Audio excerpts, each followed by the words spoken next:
Welcome to simple vlog. இன்றைக்கி வீடியோவில் இன்றைக்கி என்ன ஸ்பெஷல் ரெசிபி பார்க்க போகிறோன்னா கத்திரிக்காய் துவையல் தான் எப்படி செய்யலான்னு பார்க்க போகிறோம். இது ரொம்ப டேஸ்டியான புது சுவையில் இருக்கும்.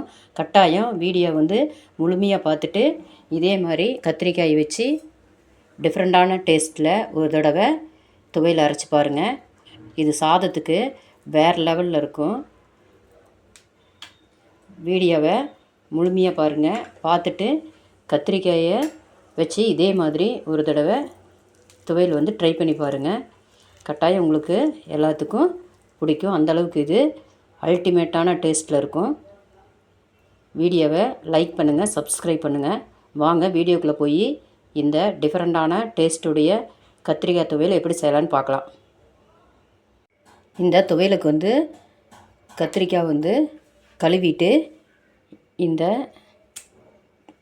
கோம்பு நாம் எடுத்துடலாம். இப்படி எல்லா கத்திரிக்காய்க்கும் எடுத்து வச்சுக்கலாம். இப்போ எல்லா கத்திரிக்காய் கோம்பையும் எடுத்தாச்சு. இப்போ இது மாதிரி ஒரு மைக்கூதி எடுத்துக்கோங்க. எடுத்துட்டு கத்திரிக்காயை நாம் இப்படி எல்லா கத்திரிக்காயும் குத்தி எடுத்துக்கலாம்.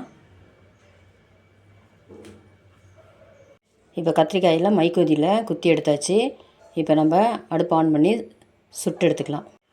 கத்திரிக்காயை அடுப்பில் சுட்டு துவையல் அரைச்சி பாருங்கள். டேஸ்ட் வேறு லெவலில் இருக்கும்.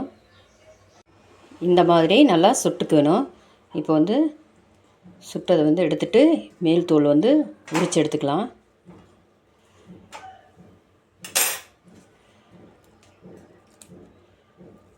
இந்த கத்திரிக்காயோட மேல் தோலெல்லாம் இப்படி எடுத்து வச்சுக்கணும்.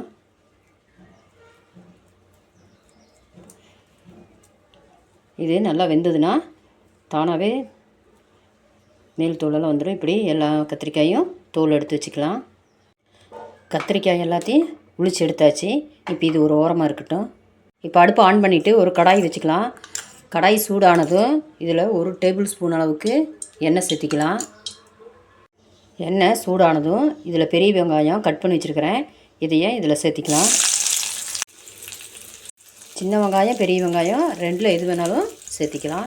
இதோட 3 வரமிளகா சேர்த்துறேன். உங்களுக்கு எவ்வளோ காரம் தேவையோ அந்தளவுக்கு மிளகாய் எடுத்துக்கோங்க. இப்போ இதை வதக்கிக்கலாம். வெங்காயம் வரமிளகாவும் நல்லா வதக்கியாச்சு. இப்போ இதில் 5 பல் பூண்டு, கொத்தமல்லி 1 டீஸ்பூன் அளவுக்கு, சீரகம் 1/2 டீஸ்பூனு, புளி ஒரு சின்ன சைஸ் புளி எடுத்துருக்கிறேன். இதையும் இந்த 4ஐயும் இதில் சேர்த்திக்கலாம். சேர்த்திட்டு நல்லா வதக்கிக்கலாம். இப்போது நம்ம போட்ட பொருளெல்லாம் நல்லா வதக்கியாச்சு.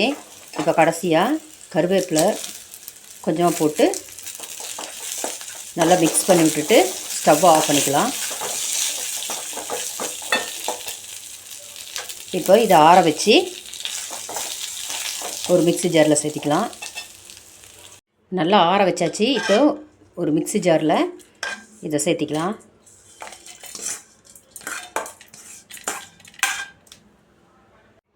இதோட சுட்டு வச்ச கத்திரிக்காய் கட் பண்ணி வச்சுருக்கிறேன். அதை இதோட சேர்த்திக்கலாம்.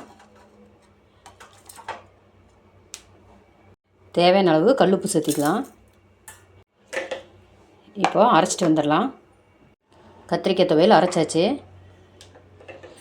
இப்படி தண்ணி சேர்க்காம கொரன்னு அரைச்சிக்கணும். அப்போ தான் டேஸ்ட்டாக இருக்கும்.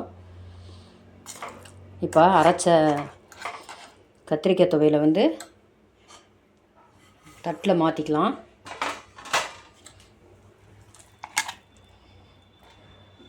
இந்த கத்திரிக்காய் துவையலுக்கு நெய் ஊற்றி சாப்பிட்டிங்கன்னா டேஸ்ட் வேறு லெவலில் இருக்கும். கட்டாயம் வீடியோவை பார்த்துட்டு இதே மாதிரி கத்திரிக்காய் வச்சு புது சுவையில் துவையல் அரைச்சி பாருங்கள். ரொம்பவே டேஸ்டியாக இருக்கும். கட்டாயம் இதே மாதிரி ட்ரை பண்ணி பாருங்கள்.